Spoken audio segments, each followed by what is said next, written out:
Misteri Gunung Kawi, ritual tersembunyi, sosok penunggu yang tak boleh dilihat, kesaksian nyata yang tak pernah terungkap. Selamat datang di koridor sunyi, tempat di mana setiap langkah yang kau ambil hanya akan membawamu semakin jauh dari cahaya dan semakin dekat pada sisi gelap dunia yang seharusnya tidak pernah disentuh oleh manusia. Malam ini, kita akan menyusuri sebuah kisah yang berasal dari salah satu tempat paling misterius di Jawa Timur. Sebuah tempat yang namanya saja sudah menggetarkan hati bagi mereka yang pernah mengenalnya. Gunung Kawi. Tidak semua orang berani mengucapkan kisah-kisah kelam yang terjadi di sana. Karena setiap kata yang keluar tentang gunung itu diyakini memiliki harga yang harus dibayar. Tetapi di koridor sunyi, kita tidak menahan cerita kita membiarkannya mengalir. Meskipun itu berarti membuka pintu yang tidak pernah boleh dibuka. Gunung Kawi, sebuah gunung yang diselimuti kabut tebal dan cerita-cerita pesugihan yang tidak pernah padam, menjadi pusat dari puluhan pengalaman mistis yang terus diwariskan dari mulut ke mulut. Dan malam ini kita akan mengikuti perjalanan seorang pemuda bernama Ardan yang datang ke Gunung Kawi bukan untuk mencari kekayaan, bukan pula untuk ritual pesugihan, tetapi untuk mencari jawaban atas hilangnya kakaknya yang terakhir terlihat di kawasan gunung itu setahun yang lalu. Ardan percaya bahwa kakaknya, Rendra, bukan hilang karena tersesat, melainkan karena sesuatu di gunung itu memanggilnya, menariknya, dan menelannya.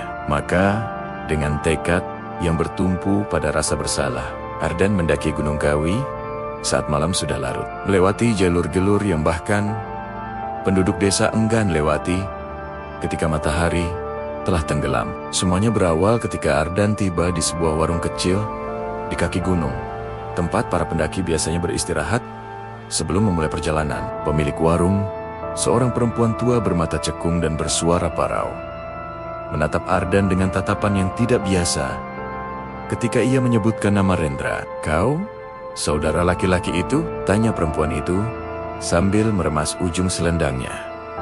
Ardan mengangguk. Perempuan itu terdiam lama, seolah sedang menimbang kata-kata yang aman untuk diucapkan.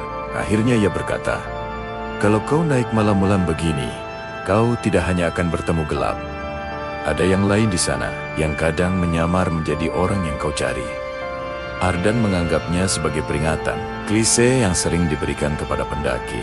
Tetapi ketika perempuan itu menyodorkan sebuah kain merah kecil dan berkata, "Kalau kau mendengar namamu dipanggil, jangan menoleh. Dan kalau kau melihat Rendra, pastikan ia punya bayangan," barulah sebuah firasat buruk mulai merayap ke dada Ardan.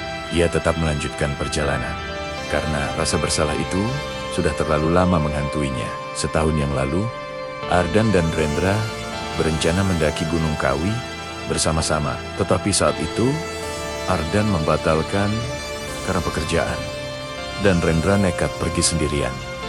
Itu adalah terakhir kalinya Ardan melihat kakaknya. Semakin tinggi ia mendaki, semakin tebal kabut yang menyelimutinya. Suara jangkrik yang awalnya ramai perlahan hilang, digantikan oleh bisikan-bisikan halus yang terdengar seperti berasal dari balik pepohonan. Sekali dua kali, Ardan merasa seperti ada yang berjalan sejajar dengannya dari dalam hutan. Tetapi setiap kali ia berhenti, suara itu pun ikut berhenti. Ia mengatur napas dan terus berjalan, sampai ia tiba di sebuah batu besar yang permukaannya penuh dengan sesajen yang telah mengering. Di sana, ia melihat sesuatu yang membuat darahnya membeku, sebuah jaket hitam yang sangat ia kenali. Jaket milik Rendra. Jaket itu tergantung di sebuah ranting, seolah seseorang sengaja menggantungnya untuk dilihat. Ketika Ardan mendekat, ia mencium aroma yang sangat aneh, campuran antara tanah basah dan bau tubuh yang tidak pernah terkena cahaya matahari. Tiba-tiba, sebuah suara memanggil namanya dari arah belakang Ardan. Suara itu lirih, pucat, dan sangat mirip suara Rendra. Ardan hampir menoleh, tetapi ia teringat peringatan perempuan tua itu. Ia memejamkan mata, menggenggam kain merah itu, dan melanjutkan langkahnya tanpa menoleh. Tetapi suara itu terus mengikuti. "Ardan, Tunggu aku. Suara itu berubah menjadi ratapan, kemudian menjadi teriakan marah, lalu kembali menjadi panggilan lirih yang penuh kesedihan. Ardan hampir kehilangan akal sehatnya ketika mendadak suasana berubah total.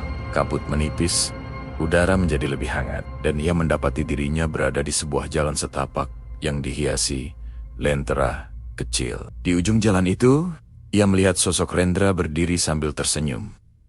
"Kau akhirnya datang," kata Rendra. Ardan tidak melihat bayangan di bawah kaki Rendra, tetapi ia sudah terlalu rindu dan terlalu hancur untuk memikirkan hal itu. Ia mendekat, namun semakin dekat, ia berjalan. Semakin jelas terlihat bahwa senyum itu bukan senyum manusia. Rahangnya terlalu panjang, matanya terlalu lebar, dan kulitnya seperti akan mengelupas kapan saja. "Ayo pulang," dan ucap Rendra itu sambil mengulurkan tangan. Tangan itu terlalu panjang. Ardan mundur selangkah, dan sosok itu mulai berubah. Suaranya memekik seperti logam yang diseret. Kulitnya meluruh jatuh ke tanah, memperlihatkan wajah lain di baliknya. Lalu wajah lain lagi, seolah ia memakai topeng yang saling menumpuk. Ardan berlari secepat mungkin, tetapi jalan setapak itu berubah seperti labirin. Setiap lentera yang ia lewati tiba-tiba padam, meninggalkan kegelapan yang pekat dan membuatnya kehilangan arah. Dari kehauan, ia mendengar suara-suara tawa, tangisan, dan doa-doa yang dibisikkan dengan nada yang sangat salah. Hingga akhirnya ia tiba di sebuah area terbuka, tempat sebuah pohon besar berdiri. Di bawahnya, puluhan sosok berdiri melingkar. Mereka tidak bergerak, tidak bernapas, tetapi kepalanya perlahan menoleh ke arah Ardan, meski tubuhnya tetap menghadap ke depan. Mata mereka kosong, mulut mereka terbuka, seolah hendak berteriak, tetapi tidak ada suara yang keluar. Ardan merasa lututnya melemah ketika sosok yang menyerupai Rendra tiba-tiba muncul di antara mereka. Kali ini, wajahnya benar-benar seperti Rendra, lengkap dengan luka kecil di alis yang hanya diketahui Ardan. "Ayo pulang," katanya. Namun kali ini, Ardan bisa melihat leher Rendra sedikit retak, seperti wajah itu hanya topeng lain yang siap terlepas. Ardan berteriak dan berlari, menembus lingkaran sosok-sosok itu. Ia tidak tahu kemana ia berlari, tetapi ia tahu satu hal. Ia harus menjauh dari tempat itu. Ia berlari hingga kakinya berdarah, hingga napasnya hampir habis, hingga ia kembali tiba di batu besar, tempat jaket Rendra digantung. Tetapi kali ini jaket itu tergeletak di tanah, penuh lumpur dan darah. Ardan mengambilnya dan menangis keras, tetapi tangisnya terhenti ketika ia melihat bayangannya sendiri di tanah. Bayangan itu punya bayangan lain di belakangnya, berdiri sangat dekat, seolah sedang menatap tengkuknya. "Kamu akhirnya melihatku," bisik suara itu tepat di telinganya. Ardan pingsan seketika.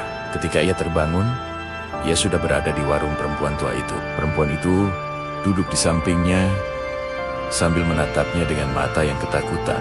"Kau beruntung bisa kembali," katanya. "Tapi yang mengikuti kau mungkin tidak akan pergi begitu saja."